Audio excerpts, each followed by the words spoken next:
Hello friends, എല്ലാവർക്കും നമസ്കാരം. നിങ്ങളേവരും കാത്തിരിക്കുന്ന അലീനയുടെ ഇന്നത്തെ വിശേഷത്തിലേക്ക് എല്ലാ കൂട്ടുകാർക്കും സ്വാഗതം. എല്ലാവർക്കും നല്ലൊരു ദിവസം ആശംസിച്ചുകൊണ്ട് തന്നെ ഇന്നത്തെ വിശേഷത്തിലേക്ക് കടക്കാം. ലൈക്ക് ചെയ്യാനും ഹൈപ്പ് ചെയ്യാനും മറക്കരുത്. അപ്പൊ നേരെ വിശേഷത്തിലേക്ക് തന്നെ കടക്കാണ്. അങ്ങനെ നമ്മുടെ ബബിത കിച്ചണിൽ പണി ചെയ്യുന്ന ഒരു സീനാണ് തുടങ്ങുമ്പോൾ തന്നെ കാണിക്കുന്നത്. ഭയങ്കര ക്ലീനിങ് ആണ് കേട്ടോ. അവിടെയും ഇവിടെയൊക്കെ വൃത്തിയാക്കുകയാണ്. കിച്ചന്റെ മുക്കും മൂലയും ഒക്കെ അടിപൊളിയായിട്ട് വൃത്തിയാക്കിക്കൊണ്ടിരിക്കുന്നു. അപ്പോഴത്തേക്ക് കൃഷ്ണമോള് വരാണ്. അപ്പൊ കൃഷ്ണമോള് ഡാൻസ് ക്ലാസ്സിൽ പോയിട്ട് വന്നു കഴിഞ്ഞപ്പോഴത്തേക്കും ദാ കിടക്കുന്നു നമ്മുടെ ബബിതയാണെങ്കിൽ അവിടെയെല്ലാം ക്ലീൻ ആയിട്ട് പാത്രമൊക്കെ കഴുകി പിറക്കി മിനുക്കി നല്ല എന്താ പറയാ വൃത്തിയോടും വെടുപ്പോടും ഒക്കെ കൂടി അടുക്കള ഇങ്ങനെ ഇട്ടേക്കാണ്. അപ്പോഴത്തേക്കും വല്ലാത്തൊരു അതിശയമായി പോയി. നമ്മുടെ ബബിത ഇങ്ങനെ കിച്ചണിൽ കയറുന്നൊന്നും അല്ലല്ലോ. കൃഷ്ണമോൾ ഇങ്ങനെ നിന്ന് അത്ഭുതത്തോടു കൂടി നോക്കുകയാണ് കേട്ടോ. കണ്ണ് അതായത് ഇമ ചിമ്മാതെ നമ്മുടെ ബബിത ചെയ്യുന്ന ഓരോ കാര്യങ്ങളും നോക്കാം. പെട്ടെന്ന് ബബിത ഒന്ന് തിരിഞ്ഞു നോക്കിയപ്പോഴത്തേക്കും നമ്മുടെ കൃഷ്ണമോള് നിൽക്കുന്നത് കണ്ടു. അപ്പൊ ബബിത ചോദിച്ചു, നീ എന്തിനാ അവിടെ നിന്ന് ഇങ്ങനെ ആസ്വദിച്ചു നോക്കുന്നത്? അതെ, ഈ പുത്തനിച്ച് പുരപ്പുറം തൂക്കുന്ന് കേട്ടിട്ടുണ്ട്. ഇതുണ്ടല്ലോ എന്റെ ഈശ്വര, അന്യായ പുരപ്പുറം തൂക്കലായി പോയി. കൂടുതല് വളവളാന്ന് പറയാതെ മര്യാദക്ക് ഹെൽപ്പ് ചെയ്യാൻ നോക്ക്. ഒരു മര്യാദയോടെയൊക്കെ സഹായം ചോദിച്ചാല് മര്യാദ അങ്ങോട്ടും കാണും.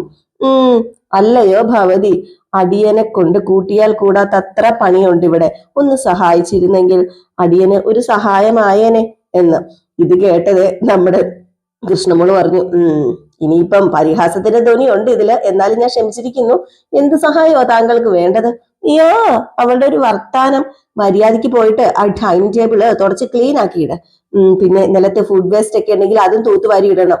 ഓ, ഉത്തരവ്, അടിയനത് ചെയ്തോളാമേ എന്ന് പറഞ്ഞ് കൃഷ്ണമോള് പോകാൻ തുടങ്ങിയപ്പോഴത്തേക്കും ബബിത പറഞ്ഞു, അത് പിന്നെ അലീന ചേച്ചിയുടെ ഡ്രസ്സ് എടുത്തോണ്ട് വരണം, നിന്റെ ഡ്രസ്സ് എടുത്തോണ്ട് വരണം, അലക്കണം. അതുകൊണ്ട് പെട്ടെന്ന് പോയി എടുത്തോണ്ട് വാ. എടുത്തോണ്ട് വരാലോ, അതിനിപ്പോ എന്താ പ്രശ്നം? എന്നിട്ട് വാഷിംഗ് മെഷീനിൽ കൊണ്ട് അലക്കാനിടണം. ഞാനോ? അതെ കൃഷ്ണമോളെ, നീ തന്നെ. അതിന്റെ മാനുവലൊക്കെ അവിടെ കാണും. യൂസ്വല് അറിയത്തില്ല എങ്കിൽ ആ മാനുവല് വായിച്ച് പഠിച്ചങ്ങോട്ട് ചെയ്താൽ മതി. ആയിക്കോട്ടെ, അതും ഈ അടിയും ചെയ്തോളാം എന്ന് പറഞ്ഞ് വീണ്ടും പോകാൻ തുടങ്ങിയപ്പം നമ്മുടെ ബബിത പറഞ്ഞു, അതുപോലെ തന്നെ ഒരു കാര്യം കൂടെ പറയാനുണ്ട്. ഇന്ന് മുതൽ നിന്റെ തുണി നീ തന്നെ അലക്കണം, നിന്റെ മുറി നീ തന്നെ ക്ലീൻ ചെയ്യണം. കേട്ടല്ലോ, ഇവിടെ വേലക്കാരൊന്നും ഇല്ല ഇതൊക്കെ ചെയ്യാന്. സ്വന്തം കാര്യങ്ങൾ സ്വന്തമായിട്ട് തന്നെ ചെയ്തോണം. ഓഹോ, അയ്യോടി, ഇതേതാ ഈ പുതിയ ഭരണക്കാരി? ഈ പുതിയ ഉത്തരവൊക്കെ എവിടെ നിന്നുണ്ടാക്കി എടുക്കുന്നു? അതെ, നീ പറയുന്ന അങ്ങ് കേട്ടാ മതി. ഓഹോ, ഇത് നല്ല കൂത്ത്. ഇതെന്താ ഏകാധിപത്യോ? എല്ലാം ഒറ്റയ്ക്ക് അങ്ങ് തീരുമാനിച്ചാ മതിയോ? അത് കൊള്ളാലോ. ഒറ്റയ്ക്ക് തീരുമാനിച്ചാ മതി. നിനക്ക് ഈ കാര്യത്തിൽ എന്തെങ്കിലും തീരുമാനം ഉണ്ടെങ്കിൽ അല്ലെങ്കിൽ പരാതി ഉണ്ടെങ്കിൽ നീ ഒരു കാര്യം ചെയ്യാം, അച്ഛനോട് പോയി പറഞ്ഞാൽ മതി. ആയിക്കോട്ടെ, ഞാൻ എന്റെ അച്ഛനോട് പോയി പറഞ്ഞോളാം. ഒരു ബബിതേച്ചി വന്നേക്കുന്നു. നീ ബബിതേച്ചി അടിക്കും, ഉപദേശി. ദേ, പറഞ്ഞത് മര്യാദയ്ക്ക് പോയി ചെയ്യാൻ നോക്ക് മോളെ നീ, അല്ലാതെ തർക്കുത്തരം പറഞ്ഞുകൊണ്ടിരിക്കാതെ. അപ്പൊ വീണ്ടും വിളിക്കുകയാണ് പോകാൻ തുടങ്ങിയപ്പം. ദേ, ഒരു കാര്യം കൂടെ പറയണ്ട്, മറന്നുപോയി. ഇന്ന് മുതലേ തിന്ന പാത്രം കൂടെ കഴുകി വെച്ചേക്കണം, അല്ലെങ്കിൽ പിന്നെ എല്ലാവരുടെയും പാത്രം ഞാൻ നിന്നെ കൊണ്ട് കഴുകി വെക്കും. പുത്തനച്ചി ബബിതേച്ചി കുറച്ച് കൂടുന്നുണ്ട് കേട്ടോ. സഹിച്ചോ, നീ അങ്ങ് സഹിച്ചോ എന്ന് പറഞ്ഞു കേട്ടോ. അപ്പോഴത്തേക്കും നമ്മുടെ കൃഷ്ണ അങ്ങ് പോയിട്ടോ. ഏതായാലും ഭയങ്കരമായിട്ടും ജോലിക്കാരിയായിട്ട് മാറിയിരിക്കുകയാണ് നമ്മുടെ ബബിത. കൃഷ്ണമോൾ അങ്ങ് പോയി പതുക്കെ ഒന്ന് ഒളിഞ്ഞു നോക്കിയിട്ട് ചിരിക്കുകയാണ് കേട്ടോ. കൃഷ്ണമോൾക്ക് അതൊക്കെ ഇഷ്ടമാണ്. വെറുതെ ഇങ്ങനെ ഓരോന്നൊക്കെ കൃഷ്ണമോൾ പറയുന്നതാണ് കേട്ടോ നമ്മുടെ ബബിതനെ ചൊറിയാനായിട്ട്. പക്ഷെ ബബിത ചെയ്യുന്ന കാര്യങ്ങളൊക്കെ ആസ്വദിക്കുന്നുണ്ട് കൃഷ്ണമോള്. അപ്പോഴത്തേക്കും ബബിത ഇങ്ങനെ അടിച്ചു വാരിക്കൊണ്ടിരുന്നപ്പോഴത്തേക്കും കൃഷ്ണമോൾ ഇങ്ങനെ ഒളിഞ്ഞു നോക്കുന്നത് ബബിത ഇങ്ങനെ കണ്ടപ്പം ബബിത ചോദിച്ചു, എന്താ നീ അവിടെ നിന്ന് നോക്കുന്നത്? ഒന്നുമില്ല എന്ന് പറഞ്ഞോണ്ട് അങ്ങ് പോയപ്പോഴത്തേക്കും ബബിതയെ ഒന്ന് ചിരിച്ചു കേട്ടോ. എന്തായാലും ഈ സീനൊക്കെ കഴിഞ്ഞ് പിന്നെ കാണിക്കുന്ന സീൻ എന്ന് പറഞ്ഞു കഴിഞ്ഞിട്ടുണ്ടെങ്കിൽ നമ്മുടെ ശരണി കുട്ടീനെയാണ്. അപ്പൊ ശരണി ഇങ്ങനെ ഫോണൊക്കെ എടുത്ത് ഫോൺ വിളിക്കുകയാണ്. വേറെ ആരെയല്ല, അലീനയാണ് വിളിക്കുന്നത്. അങ്ങനെ ഫോൺ വിളിച്ചിട്ട്, ഹലോ, ഇത് അലീന ചേച്ചിയല്ലേ? അതെ മോളെ, അലീന ചേച്ചിയാ. അല്ല, സ്വരം മാറിയിരിക്കുന്നു, ഞാൻ ഓർത്തു വേറെ ആരോ ആണെന്ന്. അത് പിന്നെ എനിക്ക് കോൾഡ് പിടിച്ചു. അയ്യോ, അപ്പം വയ്യാണ്ടിരിക്കുകയാണോ? അതെ മോളെ, വയ്യാണ്ടിരിക്കുക. നീ സുഖമായിട്ടിരിക്കുന്നോ? അത് പിന്നെ അലീന ചേച്ചി എപ്പോഴാ ഇങ്ങോട്ട് വരുന്നെന്ന് ചോദിക്കാൻ വേണ്ടി ഞാൻ വിളിച്ചത്. അയ്യോടി മോളെ, ഞാൻ എങ്ങനെ വരും? എനിക്ക് ഇപ്പം വരാൻ പറ്റില്ലല്ലോ. ഒരു ഓട്ടോ പിടിച്ചു വരാൻ പറ്റത്തില്ലേ? അത് പിന്നെ എനിക്ക് ഇവിടെ നിന്ന് എണീക്കാൻ പറ്റുമായിരുന്നെങ്കിൽ ഞാൻ വരുമായിരുന്നു. എനിക്ക് എണീക്കാൻ പോലും പറ്റത്തില്ല. അപ്പൊ കിടക്ക ഹോസ്പിറ്റലിൽ പോയില്ല. ഡോക്ടർ ഇവിടെ വന്ന് നോക്കി, ആന്റിബയോട്ടിക്സ് ഒക്കെ കുറിച്ച് തന്നു. അയ്യോ, കോൾഡ് ഉണ്ടെന്ന് പറഞ്ഞപ്പോ ഞാൻ ഓർത്തു ചെറിയ ജലദോഷമോ മൂക്കടപ്പോ ഒക്കെ ആയിരിക്കുന്നു. ഇതിപ്പം തീരെ വയ്യാണ്ടിരിക്കുകയാണോ അലീന ചേച്ചി? ഇവിടെ എനിക്ക് മൂക്കടപ്പ് മാത്രമല്ല മോളെ, വയറടപ്പ്, മൂക്കടപ്പ്, തൊണ്ടയടപ്പ്, കണ്ണും കൂടി പാതി അടഞ്ഞിരിക്കുക. അപ്പൊ എന്താ ഹോസ്പിറ്റലിൽ പോവാഞ്ഞേ? ആരും കൊണ്ടുപോകാഞ്ഞിട്ടാണോ? അല്ലെന്നേ, ഞാന് സമ്മതിക്കാഞ്ഞിട്ട് തന്നെയാ. ഷോ, എന്താ അലീന ചേച്ചി ഇത്? അലീന ചേച്ചി ഇനിയിപ്പൊ എനിക്ക് എന്താ കാണാൻ പറ്റുന്നത്? എന്റെ പനിയൊന്ന് മാറിക്കോട്ടെ, അപ്പൊ ഞാൻ വരും. ഷോ, ഞാൻ ഇനിയിപ്പൊ എന്നാ ചെയ്യുന്നേ? എനിക്കാണ് അലീന ചേച്ചി ഇല്ലാഞ്ഞിട്ട് ഒരു സുഖവും ഇല്ല, ഒരു സന്തോഷവും ഇല്ല. സാരയില്ലടാ, പനിയൊക്കെ പെട്ടെന്ന് മാറൂന്നേ, അത് കഴിയുമ്പോ ഞാനിങ്ങ് എത്തൂലേ. അതെ ചേച്ചി, ഞാൻ അങ്ങോട്ടേക്ക് വരട്ടെ? അയ്യോ, ഇങ്ങോട്ടേക്ക് വരാനോ? അല്ല, നിനക്ക് വീടൊന്നും അറിയത്തില്ലല്ലോ. അതെ, എനിക്ക് ലൊക്കേഷൻ ഇട്ട് തന്നാ മതി, ഞാൻ അങ്ങോട്ടേക്ക് വരാം. എനിക്ക് അലീന ചേച്ചിനെ കാണാതെ ഇരിക്കാൻ പറ്റുന്നില്ല, അതുകൊണ്ടാ. അല്ല, നിന്റെ വീട്ടിൽ നിന്ന് നിന്നെ വിടുവോ? അതും രോഹിത് താമസിക്കുന്ന വീട്ടിലേക്ക്? അത് പിന്നെ അല്ലെങ്കിലേ ഞാന് എന്റെ അമ്മേനെയും കൂട്ടിക്കൊണ്ട് വന്നാലോ? അപ്പം കുഴപ്പമില്ലല്ലോ. അല്ല, വീട്ടില് എല്ലാവരും സമ്മതിക്കുകയാണെങ്കിൽ മോളുടെ അമ്മേനെ കൂട്ടിക്കൊണ്ട് വാ. പക്ഷെ പനി കുറഞ്ഞിട്ട് വന്നാ മതി. ഓ, അതെന്നാ കുറയുന്നീ? ഞാൻ അതുവരെ നോക്കിയിരിക്കണ്ടേ?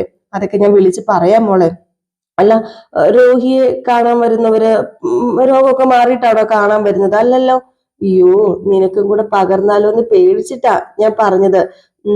ഇതേ വൈറൽ ഫീവർ ആണേ.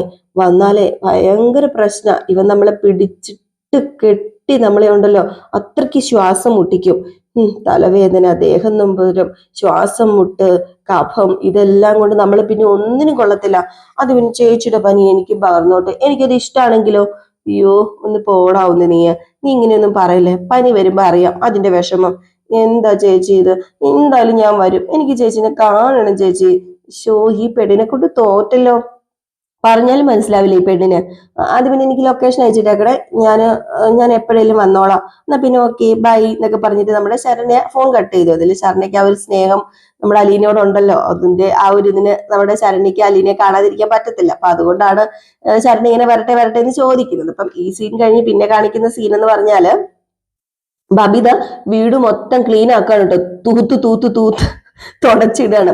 ഈ ഒരു സമയത്ത് നമ്മുടെ രോഹിത് വന്നപ്പോഴത്തേക്ക് ഇതെന്താണ് ഇത്രയ്ക്ക് ശബ്ദം? കണ്ടു കണ്ടു കണ്ടു. എന്താണ് ഈ കാണിക്കുന്നത്? അതല്ലേ ചോദിച്ചത്, എന്താന്ന് കണ്ടില്ലേ? കണ്ടെന്ന്. അല്ല, ശബ്ദ മലിനീകരണത്തിന്റെ പ്രശ്നം ഉണ്ടെങ്കിൽ ഒരു കാര്യം ചെയ്താൽ മതി, തന്നെത്താനെ ശബ്ദം ഉണ്ടാക്കാതെ തുടയ്ക്കുക. എനിക്ക് ഇങ്ങനെ അറിയത്തുള്ളൂ. ഏറ്റെടുക്കുന്നോ? അയ്യോ, വേണ്ടേ വേണ്ടേ, കുഴപ്പമില്ല. ഇത്തിരി ശബ്ദമൊക്കെ വേണ്ടേ, അതല്ലേ തുടയ്ക്കുമ്പോ അതിനൊരു സുഖം കിട്ടത്തുള്ളൂ. നീ തുടച്ചോ എന്ന് പറഞ്ഞു. ഏതായാലും ബബിത ഭയങ്കര തുടയാണ് കേട്ടോ. ഈ സമയത്ത് നമ്മുടെ രോഹിത്തിന്റെ റൂം നോക്കിയിട്ട്, അല്ല, നിന്റെ റൂം തുടയ്ക്കണോ? തുടച്ചാൽ നന്നായിരുന്നു, ബുദ്ധിമുട്ടാണെങ്കിൽ വേണ്ട. ഇന്ന് ബുദ്ധിമുട്ടില്ല, നാളെ മുതൽ സ്വന്തം മുറി ക്ലീൻ ആക്കിയിട്ടോണം, സ്വന്തം തുണി അലക്കിക്കണം, കേട്ടല്ലോ? ആയിക്കോട്ടെ.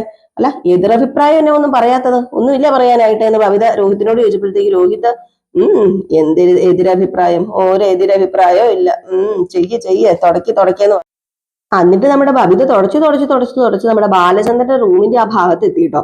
അപ്പോഴത്തേക്കും ബാലചന്ദ്രൻ വാതിൽ തുറന്നു വന്നിട്ട്, എന്താ ഇത്? നീ എന്താ ഈ കാണിക്കുന്നതെന്ന് ചോദിച്ചപ്പോഴത്തേക്കും, ഞാനിവിടെ തേങ്ങ ചേരണ്ടുവാ. എന്താ മോനെ പോലെ അച്ഛന്റെ ബോധവും പോയോ? ഞാന് റൂം ക്ലീൻ ആക്കുക. അല്ല, അച്ഛന്റെ ക്ലീൻ ആക്കണോ? അത് ചോദിക്കാൻ വേണ്ടി ഞാൻ ഇങ്ങോട്ടേക്ക് വന്നത്. റൂം ക്ലീൻ ആക്കാനോ എന്ന് പറഞ്ഞിട്ട് നമ്മുടെ ബാലചന്ദ്രൻ ഇങ്ങനെ നോക്കുകയാണ് കേട്ടോ, തറയൊക്കെ ഇങ്ങനെ നോക്കുക. അപ്പോഴത്തേക്കാണെങ്കിൽ നമ്മുടെ രോഹിത്തും അവിടെ നിപ്പുണ്ട്. അപ്പം ബാലചന്ദ്രൻ, അതായിരുന്നല്ലേ, എന്റെ റൂമും കൂടെ ക്ലീൻ ആക്കി കിട്ടിയേ കൊള്ളായിരുന്നു. എന്നാ പിന്നെ ശരി, ഞാൻ ചെയ്യാം. അപ്പോഴത്തേക്ക് രോഹിത്തും അവിടെ നിപ്പുണ്ട് കേട്ടോ. അപ്പൊ നമ്മുടെ ബാലചന്ദ്രൻ ചോദിച്ചു, എന്ത് പറ്റി? പുതിയ ചിട്ടയൊക്കെ, ശരീരം അനങ്ങി ഒരു പണി എടുക്കത്തില്ലായിരുന്നല്ലോ? അത് പിന്നെ വേറൊന്നും അല്ല, അലീന ചേച്ചിക്ക് വയ്യാത്തോണ്ടൊന്ന് സഹായിക്കാന്ന് വെച്ചു, വേറൊന്നും അല്ല. ഓഹോ, നല്ലതാണ്, പുതിയ തീരുമാനങ്ങൾ നല്ലതാണ്. പിന്നെ ഇങ്ങനെയൊക്കെ ചെയ്താലും ആരും ഒന്നും പറയത്തില്ല കേട്ടോ. അപ്പോഴത്തേക്കും നമ്മുടെ കൃഷ്ണമോള്, അതെ, പുത്തനിച്ച് മാത്രമല്ല ഞാനും കൂടെ ഉണ്ടേ എന്ന് താഴേന്ന് കൃഷ്ണമോള് വിളിച്ച് പറയുകയാണേ. അപ്പൊ ഇതാരാണ്? അപ്പൊ ബബിത പറഞ്ഞു, അത് പിന്നെ അവളാ ഡൗൺ ഫ്ലോർ കംപ്ലീറ്റ് ചെയ്തേക്കാന്ന് പറഞ്ഞേക്കുന്നതെന്ന് പറഞ്ഞു. അപ്പം കൃഷ്ണമോളും തുടയ്ക്കാൻ തുടങ്ങി. അപ്പൊ നമ്മുടെ ബാലചന്ദ്രൻ പറഞ്ഞു, കൊള്ളാം, ഇത്രയായിക്ക് ഞാൻ ആദ്യമായിട്ടാ കാണുന്നത് എന്റെ മക്കൾക്ക്. എല്ലാവരും തുടയും തൂക്കലും വിറക്കലും ഒക്കെ ആണല്ലോ. കൊള്ളാം, സൂപ്പർ ആയിട്ടുണ്ട്. അല്ല, രോഹിത്തിന് പണിയൊന്നും കൊടുക്കുന്നില്ലേ? അലീന ചേച്ചിയുടെ നോക്കുകാരനായതുകൊണ്ട് കുറച്ച് ഇളവ് കൊടുത്തേക്കുക. എന്നാ പിന്നെ പണി നടക്കട്ടെ. അല്ല, എനിക്കിപ്പോ മുറിയിലേക്ക് കയറാൻ പറ്റുമോ? അത് പിന്നെ ക്ലീൻ ആക്കിയിട്ട് കയറിയാൽ മതി, അതുവരെ വെയിറ്റ് ചെയ്യേ എന്ന് പറഞ്ഞിട്ട് നമ്മുടെ ബബിത മുറി കയറി കേട്ടോ. അങ്ങനെ ബാലചന്ദ്രൻ വെളിയിലുമായി. അപ്പോഴത്തേക്കും നമ്മുടെ രോഹിത് അവിടെ നിൽപ്പുണ്ടായിരുന്നു. രോഹിതനോട് ബാലചന്ദ്രൻ ചോദിച്ചപ്പോഴത്തേക്ക് എന്ന് പറഞ്ഞിട്ട് അവിടെ രോഹിത്തും അങ്ങ് പോയിട്ടോ. ആകെ മൊത്തം ഇപ്പം അവിടെ പെൺഭരണമാണ് നടക്കുന്നത്. ബാലചന്ദ്രൻ ആകെപ്പാടെ കുഴഞ്ഞിരിക്കുകയാണ്. നോക്കിയപ്പോഴത്തേക്കും താഴെ അനിയത്തി തൂക്കുന്നു, മേളില് ചേച്ചി തൂക്കുന്നു. ഇതൊക്കെ കാണുമ്പോൾ ഒരു സന്തോഷം തന്നെയാണ് കേട്ടോ നമ്മുടെ ബാലചന്ദ്രന്. ഏതായാലും പിന്നെ കാണിക്കുന്ന സീൻ എന്ന് പറഞ്ഞിട്ടുണ്ടെങ്കിൽ നമ്മുടെ വൈജാമേടത്തിനാണ്. അപ്പൊ വൈജാമേടം ആണെങ്കിൽ എന്തോ ലാപ്ടോപ്പിലൊക്കെ ഇങ്ങനെ ചെയ്തുകൊണ്ടിരിക്കുകയാണ്. അപ്പൊ വാതിലിൽ കൊട്ടി ബബിത വന്നു. അപ്പൊ ആരാന്ന് ചോദിച്ചപ്പോ ഞാൻ ആ ബബിതയാന്ന് പറഞ്ഞു. അങ്ങനെ നമ്മുടെ വൈജ പറഞ്ഞു കയറി വരാൻ പറഞ്ഞു. അപ്പോഴത്തേക്കും എന്തോ ഭക്ഷണമൊക്കെ ആയിട്ടാണ് നമ്മുടെ ബബിത വരുന്നത്. ബബിത ചോദിച്ചു, അല്ല ഇതെവിടെ വെക്കേണ്ടത്? അതിനെ എവിടെയാ സ്ഥലമുള്ളതെന്ന് നോക്കി അവിടെ അങ്ങ് വെച്ചോളാൻ പറഞ്ഞു. അങ്ങനെ ബബിത കൊണ്ടുവന്ന് അവിടെ ഒരു ടേബിളിന്റെ പുറത്ത് ഇങ്ങനെ വെച്ചു വിട്ട ഭക്ഷണം. അപ്പോഴത്തേക്ക് നമ്മുടെ വൈജ പറഞ്ഞു, നിന്നോട് പറഞ്ഞല്ലേ ഞാൻ സ്ഥലം എടുത്ത് വെക്കാന്. ഞാനിവിടെ ഒരു കാര്യം ചെയ്തോണ്ടിരിക്കുമ്പോ ഇവിടെ ഈ ടേബിളിലാണോ വെക്കണത്? നീ കണ്ടില്ലേ? ഓ, നല്ലൊരു സ്ഥലം ഉണ്ടായിരുന്നു, ഡൈനിങ് ടേബിളിന്റെ അവിടെ. അവിടെ ഇപ്പം വരത്തില്ലല്ലോ. എന്നാ പിന്നെ ഇവിടെയല്ലേ ഇപ്പൊ സ്ഥലം ഉള്ളത്, അതാ ഞാൻ ഇവിടെ വെച്ചത്. ഓ, എന്നാ പിന്നെ ഒരു കാര്യം ചെയ്തല്ലായിരുന്നു എന്റെ തലേ വെക്കുക. ആ, അത് ഞാൻ ആലോചിച്ചതാണ്. ദേ, ആവശ്യമില്ലാത്ത പ്രശ്നം ഉണ്ടാക്കാനും കൊണ്ടു നടക്കാനും മാത്രമല്ലേ ആ തലയിൽ സ്ഥലമുള്ളൂ. പിന്നെ വല്ല സ്ഥലവും ഉണ്ടോ? ഓ, എനിക്കറിയാടി, നിനക്കിപ്പം അമ്മയാ പൊതുശത്രു. അച്ഛനെ സൂചിപ്പിക്കാൻ വേണ്ടി നീ ഇപ്പൊ അവളുടെ സൈഡിലല്ലേ. അപ്പൊ അമ്മ ചെയ്യുന്ന എല്ലാം മോശമാകും. മോശമായില്ലെങ്കിലേ ഉള്ളൂ അതിശയം. അതെ, അമ്മ തന്നെയാണ് അമ്മയെ ഞങ്ങളുടെ അടുത്ത് നിന്ന് മാറ്റി നിർത്തുന്നത്, അല്ലാതെ ഞങ്ങളല്ല മാറ്റി നിർത്തുന്നത്. ആ ഡൈനിങ് ടേബിളിൽ ഞങ്ങളുടെ കൂടെ വന്നിരുന്ന് കഴിക്കാൻ എന്തെങ്കിലും ശാരീരിക ബുദ്ധിമുട്ടുണ്ടായിട്ടാണോ അമ്മയ്ക്ക്? വാശി, കൊടും വാശി. വാശി കൊണ്ട് മാത്രമല്ലേ. ദേ, നിനക്ക് അമ്മയുടെ വാശി എന്തിനാണെന്ന് പറഞ്ഞാലേ മനസ്സിലാവത്തില്ല. അത് മനസ്സിലാവണമെങ്കിൽ നീ എന്റെ അവസ്ഥയിലെ കടന്നു പോണം, എന്നാലേ മനസ്സിലാവത്തുള്ളൂ. ഇത്രയും മാത്രം നീ ആലോചിച്ചാൽ മതി. ഒരു പീറ പെണ്ണിന് വേണ്ടി അയാളെ 23 കൊല്ലം മുമ്പ് വിശ്വസിച്ച് കല്യാണം കഴിച്ച് എന്നെ തള്ളണോ? അതോ ദേ, എന്നെ തള്ളിയില്ലോ, തള്ളിക്കളഞ്ഞ നിന്നെയൊക്കെ പുഷ്പം പോലെ തള്ളിക്കളയും. ഓ, ദേ, ഒന്നും പേടിക്കണ്ട. അലീന ചേച്ചിക്ക് വേണ്ടി ഇന്നും അച്ഛൻ നില കൊള്ളുന്നുണ്ടെങ്കിൽ അച്ഛൻ ഞങ്ങൾക്ക് വേണ്ടി ഏതറ്റം വരെയെങ്കിലും പോകും, അത് ഞങ്ങൾക്ക് ഉറപ്പാ. ഓ, നീ ആ ഉറപ്പും കെട്ടിപ്പിടിച്ചോടങ്ങി ഇരുന്നു. നിനക്കൊക്കെ വേണ്ടിയാ വൈജയന്തി ഈ വാശിയും കൊണ്ട് എതിർത്ത് നിന്നതെന്നൊക്കെ പറഞ്ഞാൽ പോലും മനസ്സിലാകാത്ത നിന്നോടൊക്കെ പറഞ്ഞിട്ട് ഒരു കാര്യമില്ല. അനുഭവിക്കുമ്പോഴേ നീയൊക്കെ പഠിക്കത്തുള്ളൂ ബബിതെ. അതെ, ഞാൻ അനുഭവിച്ചോളാം. ഈ അമ്മയോട് എന്ത് പറഞ്ഞിട്ട് കാര്യമില്ല എന്ന് പറഞ്ഞിട്ട് ഉറപ്പായിട്ടും വീണ്ടും വീണ്ടും സംസാരിക്കാൻ നിൽക്കുന്ന എനിക്ക് അടിയുടെ കുറവാ, നല്ല അടിയുടെ കുറവാ. ആ കുറവ് ഞാൻ നിനക്ക് നികത്തി തരണോ? എന്റെ പൊന്നമ്മയെ സുല്ല്, ഞാനില്ലേ, ഈ ഒന്നിനും ഞാനില്ലേ എന്ന് പറഞ്ഞു കേട്ടോ. അപ്പോഴത്തേക്കും ബബിത പോയി അവിടെ ചെയറിലിരുന്നപ്പോഴത്തേക്കും നമ്മുടെ ബബിത പറഞ്ഞു, ഇനിയെങ്കിലും ഒന്ന് അടങ്ങിക്കൂടെ അമ്മയ്ക്ക്? അമ്മ എന്തിനാ വെറുതെ വാശിയും വൈരാഗ്യവും മനസ്സിൽ കൊണ്ട് നടക്കുന്നത്? ഇങ്ങനെ തീ തുപ്പി ജീവിക്കുന്നത് എന്തിനാ? ദേ, ഒരു കാര്യം കൂടെ എനിക്ക് പറയാനുണ്ടായിരുന്നു അമ്മയോട്. എന്നാന്ന് വെച്ചാൽ അങ്ങ് പറഞ്ഞങ്ങ് തൊലക്കി നീ. അത് പിന്നെ നാളെ മുതല് റൂം സർവീസ് ഇല്ല. പിന്നെ നാളെ മുതൽ ഡൈനിങ് ടേബിളിൽ വന്ന് കഴിക്കണം, ഇല്ലെങ്കിൽ ഭക്ഷണം ഇല്ല അമ്മയ്ക്കെന്ന്. ഓഹോ, അപ്പൊ ഇത് ഭീഷണിയാണോ? എന്റെ പൊന്നമ്മയെ, ഭീഷണിയൊന്നും അല്ല. അവിടെ വന്നിരുന്നൊന്ന് കഴിക്കണം. വൈജയ്ക്കേ ഒരു വാക്കേ ഉള്ളൂ, ആ ഡൈനിങ് ടേബിളില് ഞാൻ വന്നിരുന്ന് കഴിക്കണമെങ്കിലേ ആ നശിച്ചവള് ഒന്നെങ്കിൽ ഈ വീട്ടിൽ നിന്ന് പോകണം, അല്ലെങ്കിൽ അവള് ചാവണം. അല്ലാതെ ഞാൻ ആ ഡൈനിങ് ടേബിളിൽ വന്നിരുന്ന് കഴിക്കത്തില്ല. ഞാൻ പറഞ്ഞല്ലോ, അത് നടക്കാതെ. വൈജയന്തി അവിടെ വന്നിരുന്ന് കഴിക്കണ പ്രശ്നം ഉദിക്കുന്നില്ല. നിങ്ങൾ പഠിച്ച വഴി 18 നോക്കിയാലും വായിച്ചയ്ക്ക് അതിന് പറ്റത്തില്ല.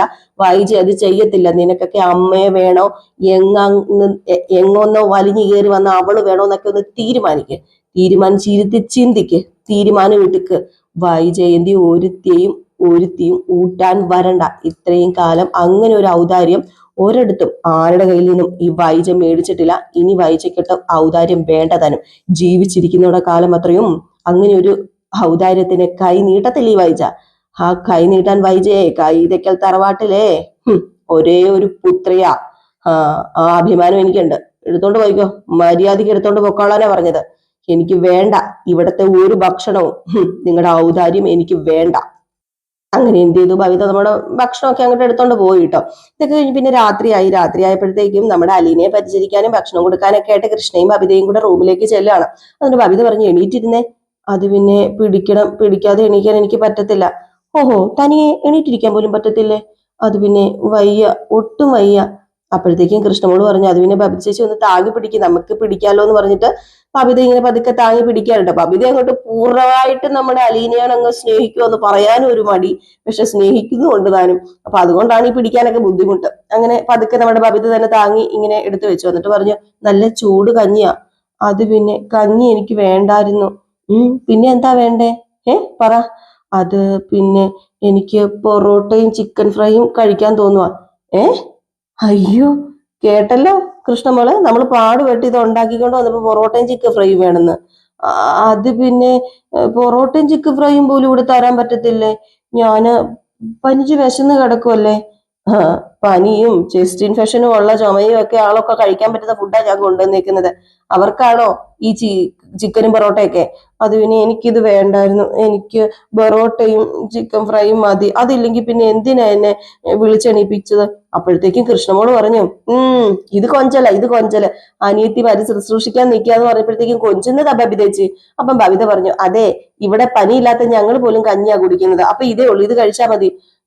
എന്നാല് എനിക്ക് കോരി തരണം സ്പൂണും കൊണ്ട്. അപ്പോഴത്തേക്കും നമ്മുടെ ബബിത പറഞ്ഞു, കൃഷ്ണെ നീ അങ്ങ് കോരി കൊടുക്ക. പിന്നെ എനിക്ക് വേറെ പണിയില്ല, ഞാൻ അച്ഛനെ പോയി വിളിക്കട്ടെ ഫുഡ് കഴിക്കാനായിട്ട്. എന്നിട്ട് കൃഷ്ണ അങ്ങ് പോയിട്ടോ. പിന്നെ ബബിതയേ ഉള്ളൂ. ബബിതയാണെങ്കിൽ എന്ത് ചെയ്യാനാ, പറയുകയും ചെയ്ത് കോരി കൊടുക്കാതിരിക്കാൻ പറ്റുമോ? അതുകൊണ്ട് നമ്മുടെ ബബിത അവിടെ ഒരു സ്റ്റൂളൊക്കെ എടുത്ത് വെച്ചിരുന്നിട്ട് പതിയെ നമ്മുടെ അലീനയ്ക്ക് കഞ്ഞിയൊക്കെ കോരി കൊടുക്കാണ് കേട്ടോ. കോരി കൊടുക്കുന്നതിന്റെ ഇടയ്ക്ക് ഉണ്ടല്ലോ, നമ്മുടെ ബബിതയുടെ കവിളിൽ ഇങ്ങനെ പിടിച്ചു നുള്ളിയിട്ട് ഒരു ഉമ്മ കൊടുത്തു കേട്ടോ. അപ്പം ബബിത ചോദിച്ചു, എന്നാ ഗോഷ്ടി ഈ കാണിക്കുന്നത്? എനിക്ക് നിന്നെ കെട്ടിപ്പിടിക്കാൻ തോന്നുക, കെട്ടിപ്പിടിച്ചൊരു ഉമ്മ വെക്കാൻ തോന്നുക. ഇങ്ങോട്ട് വാ കെട്ടിപ്പിടിക്കാന്. ഇപ്പൊ ഞാനേ കെട്ടിപ്പിടിച്ച് തരാം. അല്ല, നാളെ എനിക്ക് പൊറോട്ടയും ചിക്കൻ ഫ്രൈയും തരാമോ? ഇല്ല, പനിയുള്ളവർക്ക് കഴിക്കാനേ ലൈറ്റ് ആയിട്ടുള്ള ഫുഡ് മാത്രം തരാനേ പറ്റത്തുള്ളൂ. അല്ല, പനി മാറിക്കഴിയുമ്പോ മേടിച്ചു തരാമോ? അത് പിന്നെ അച്ഛനോട് പറ, എന്നോട് എന്തിനാ പറയുന്നത്? എനിക്ക് നീ മേടിച്ചു തന്നാ മതി, എനിക്ക് അതാ ഇഷ്ടം. നീ എനിക്ക് ഇതുവരെ ഒന്നും എനിക്ക് മേടിച്ചു തന്നിട്ടില്ലല്ലോ. എനിക്ക് നേരമില്ല, ഒന്ന് പോയെ, ഇങ്ങനെയൊന്നും എന്നോട് പറയണ്ടാട്ടോ എന്ന് ബബിത പറഞ്ഞപ്പോഴത്തേക്കും പിന്നെ ഞാൻ ആരോടാ ഇതൊക്കെ പറയണത് എന്നൊക്കെ പറഞ്ഞിട്ട് ഇങ്ങനെ പതുക്കെ കഞ്ഞിയൊക്കെ കുടിച്ചോണ്ടിരിക്കുക നമ്മുടെ അലീന. ഏതായാലും ഈ ഒരു രംഗം മിസ് ചെയ്യാൻ പറ്റത്തില്ലല്ലോ. നമ്മുടെ ബാലചന്ദ്രനെ കൃഷ്ണമോള് കൂട്ടിക്കൊണ്ട് വന്ന് ഈ രംഗം ഒന്ന് കാണിച്ചു കൊടുക്കാണ് കേട്ടോ. ഇത് കണ്ടു കഴിഞ്ഞപ്പോഴത്തേക്കും ബാലചന്ദ്രന് അതിശയം. അപ്പം ബബിത ചോദിച്ചു, അല്ല ഇതെന്താ, എന്ത് കാണാൻ വന്ന് ഇവിടെ വല്ല എക്സിബിഷൻ നടക്കുന്നുണ്ടോ? അയ്യോ, ഒന്നുമില്ല എന്റെ പൊന്നുമോളെ, വെറുതെ വന്നതാ, രോഗി ഒന്ന് കാണാന്ന് തീരുമാനിച്ചു, അങ്ങനെ വന്നതാ. ഞങ്ങൾ പോയേക്കാമേ, കൃഷ്ണമോളെ ബാ നമുക്ക് പോവാന്ന് പറഞ്ഞ് കൃഷ്ണനെ കൂട്ടിക്കൊണ്ട് ബാലചന്ദ്രൻ അങ്ങ് പോയിട്ടോ ഈ സാധനം കണ്ടിട്ട്.